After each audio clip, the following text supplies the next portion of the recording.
Check it.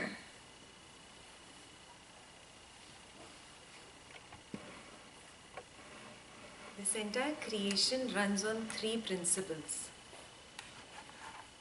There is nothing else that can run this creation besides these three. It's Rajas, Tamas and Sattva. This entire creation is created on these three. Even science today has acknowledged this fact. A scientist came to Guruji recently and he said he had a 3-blade fan and he rotated it and he said this can go on till infinity. And this proves that everything in this creation is based on something that is 3. But I have not been able to go ahead in my research. So Guruji says, oh, it's already there in the Bhagavad Gita. Lord Krishna says, it is Rajas, Tamas and Sattva. Everything in this creation is Rajas, Tamas, Sattva. Yes? Whether it is an ant, an insect, a living object or a non-living object. Doesn't matter. It has these 3 aspects, Rajas, Tamas and Sattva. So let's understand what is Rajas, Tamas, Sattva. Do you know what is Tamas? Ability to sleep. Okay, for us humans, dullness, laziness, and that is just at the body level, no? At the mind level, what is Tamas? What will be equivalent to dullness and lethargy in the body? Bad thoughts. Negativity in the mind. Yes? That is Tamas. Now you're talking only about us. What about this creation? Talk about Tamas here in this creation. Negative energy. Not necessarily negative energy. Low energy, low prana. Night time. Yes? It is required, no? Can you go without night? Is it possible? No. So it is required. Yes? So Tamas has a proportion which is good also. Yes? Rest, relaxation. When this goes to an extreme, what does it become? Dullness and lethargy. Yes? That is at the physical level. Mental level, it is required. A little bit of rest, relaxation to the mind is important. But when this goes to the negative side, it becomes negativity in the mind, dullness in the mind. Yeah?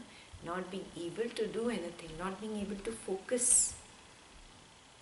Do you understand Tamas now? Yes. So in the creation, in seasons also there is Tamas. Which season? Winter. Winter is Tamas. Are you getting it?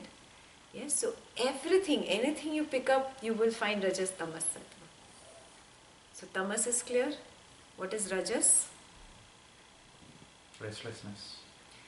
And you want to do too much activity. All the time you're totally, high energy. Yes? High energy is good. But what happens on the negative side of high energy? Anxiety, obsession, feverishness to get something, yes, feverishness to complete something, feverishness to do something, yes, and that feverishness messes up everything. Have you noticed? Yeah. So this can happen at the body level also. Yeah. The sugar is too high, you just can't sleep. Yeah. You're running up and down, and at the mental level, too many thoughts. All the time mind is going on and on and on and on and on. This is Rajas. Clear? Yes. Rajas in the environment, tell me. Summer and daytime. Yes. But there is a balance to the creation also. The creation was not always created in opposites, both extremes. There is a balance. And what is that balance called? Sattva. Yes, Sattva is the perfect balance. Neither tilting to this side nor to that side. Yes? A perfect balance, not just in the body. When you're feeling calm, relaxed, everything is fine in the body, you're feeling healthy. That is the Sattvic state of the physical level. At the mental level, not dull, but not so high energy that you're feverish. There is a equanimous mind. Yes? That's Sattva. Are you getting this? Yes? So everything in this universe is based on these three principles. Now we come to the main topic. So if everything is based on these three principles, my personality has also formed from one of the three. Now when we talk about these three types, you do a little self-contemplation. Where do I fall? So your personality is because of your intellect tending to one of the sides. There's three types of intellect. Tamasic intellect will be how? Lazy, yes, in the body. And how will the intellect of a tamasic person function?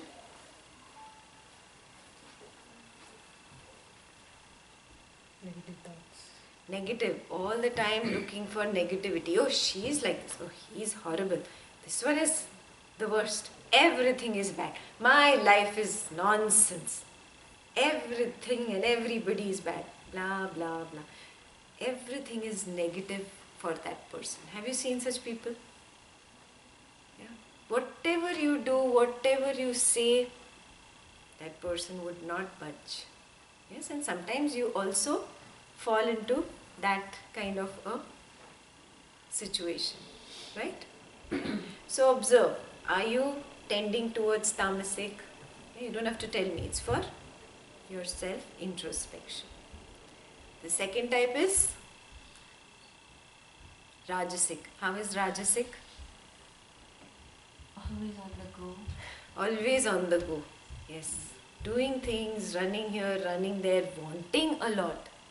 Yes, have you seen such people? Desirous mind. I want to achieve this also. I want to achieve that also. I want to do this also. I want to do that also.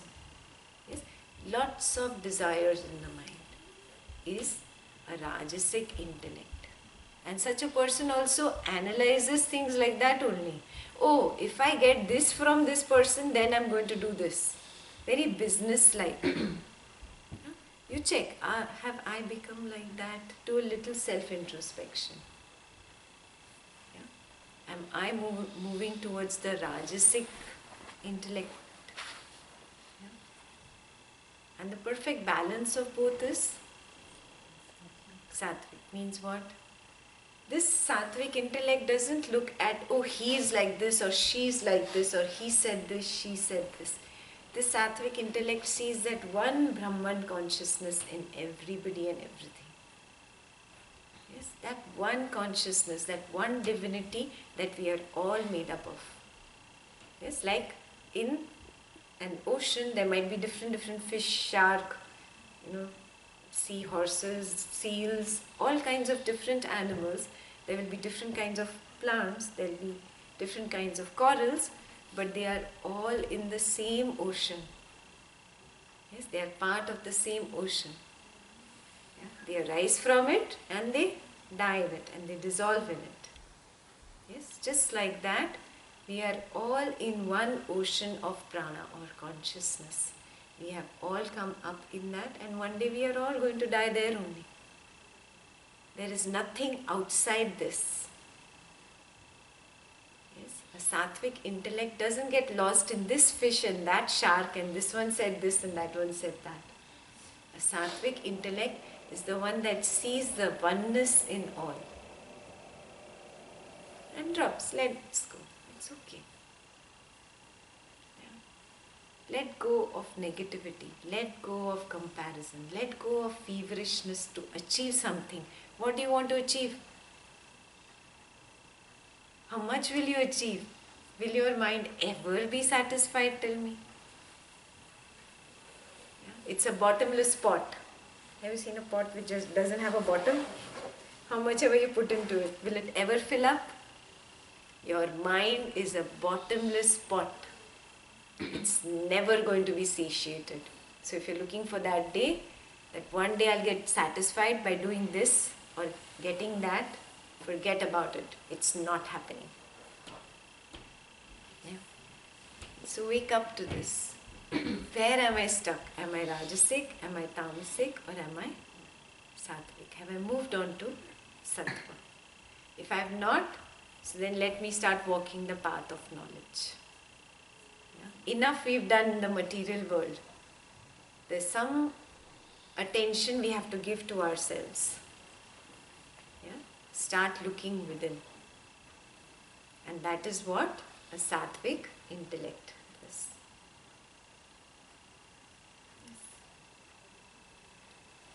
Is it possible that the body is tamasic and the mind is rajasic? Yes, a combination of the two can exist. So there is three, these are called three gunas. Yes, there are three doshas also. So that is vata, pitta and kapha. Yes, so when vata, pitta, kapha's proportion is high and low, they can also, change the proportion of rajas, tamas, sattva. Yes, it's a permutation and combination of these six that can show two effects in a particular person. And that's fine. Yeah? If you're those who have not done these vata, pitta, kapha and rajas, tamas, sattva, we'll do all this in Ashtavakra. Yeah? Those who have not started Ashtavakra, start soon. You were asking something. What if you are exposed to the tamasic people? What do you do? Good question. So you have the responsibility to maintain your sattva. In the ocean there are going to be sharks. You cannot say, oh, I want to be away from the sharks. They are going to be there. Yeah? There are going to be dolphins also. One, you check your company. Yes? And work on it. And company is not just externally which person I am with. Company is the thought of what kind of a person is sitting here. Yes? Don't let anybody sit here rent free. Yeah? He's not even thinking about you. You waste an entire weekend thinking and sobbing and crying and about what he did and she said. Yes? So, first of all, company. Yes? Second, you have to take corrective action if it's such a difficult kind of a person. Yes, tamasic people can be very difficult. So I'm not saying do not take action. Take action, but after that, let go of that end result. Oh, he or she should listen to me. Yes, remember, like you came with your karma, he or she has come with his karma. Yes, he must go through that phase that he or she is going through. Let go. Let go of this expectation that he or she should listen to me or do what I say. From my side, I do my best, correct a situation, but then I let go. I maintain my sattva. Your sattva is not maintained from here. Where is it maintained from? Here. Control switch is here, not here. Yes? The day you recognize the control switch is here and I start working from here, everything is perfect. It doesn't matter what kind of people are here.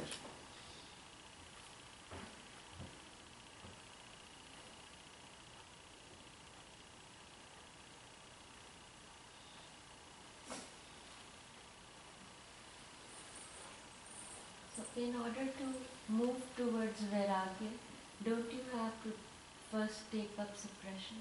No. If you suppress, you will never be able to move towards vairagya. So that's the thing, if you have desires, unless you suppress them, No. how do you move towards them? You played with your little dolls when you were young. Mm-hmm. You changed their dresses, you made food for them. You were so attached to your dolls. Are you that attached now? Did you suppress it? So I don't have to do anything, it will just happen. It will happen. But how will it happen? You keep walking the path. Keep doing the knowledge. That is the meaning of walking the path. If you're not doing the knowledge, it will not happen. Not possible. But then what abhyasa we have to do? Abhyasa of letting go of this attachment in the mind where I keep saying, oh, I want this, without this I'm going to die, without this, oh, let go, relax, calm down. Letting go of the feverishness in the mind. Yeah? Having the strength to tell the mind, it's okay, accept that I did not get this right now. Calm down. Or accept that I want that dress and that's okay. Yeah, and that's okay. I'm not going to die without that dress. Yeah, it might be $500. I don't want to spend that. right now, and it doesn't make sense. It's a silly little excuse, whatever. Like how a little child goes to Walmart with you, no, I want this truck now, I am not leaving the store. What do? Do you always buy that truck or that Barbie doll? What do? You give him or her candy. You divert the attention. That's exactly how you have to train your mind. You have to divert the attention. You have to recognize that the mind is like a little child and I have to train it. Yes? You become stronger than this little child. One day you will. But the problem is that you have not started implementing it. This is abhyasa. Implementing this is abhyasa. Got it? So is it something like everything we're doing is involvement of thoughts? So is there a state where, like there is just observation without... Wow. Yes, there is a state which is called witnessing, just being a witness. Yes, beyond the realm of the mind, beyond the realm of thoughts, beyond the realm of emotions, where you just are. Yes, that is the best situation to be in. But it's like you go in and out of it. Yeah, you must have experienced it. Definitely everybody experiences it, but has not found a strong foothold in it. Yeah, because of not being on the spiritual path or not being in the spiritual knowledge. Spiritual knowledge is not following an organization, it's looking within. That is the spiritual path. We are always looking outside in the world. Very few people look within. When you start looking within and you get a strong foothold in that witnessing consciousness is who you are. Not the mind, not the body, not the intellect, not the memory, not the ego. It's beyond that. And knowledge takes you there. And then Kriya helps you establish there. And then knowledge hits you even more stronger into the ground. And then Kriya hits you even stronger in the ground. So they both are required for you to get a strong foothold in the witnessing consciousness. There's a very beautiful two-liner by Rumi. Have you heard that? Beyond the realm of right and wrong. Who says right and wrong? Intellect. Intellect is stuck in right and wrong, good, bad, happy, sad. This should be like this should not be like this. Beyond the realm of right and wrong, there is a place. And I will meet you there. And Rumi was a poet. He spoke these things only in poetry. Yeah? The ones who are smart got it.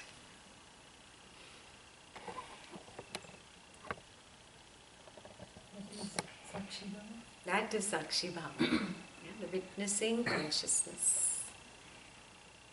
She just used the Sanskrit word for it. Sakshi is witness.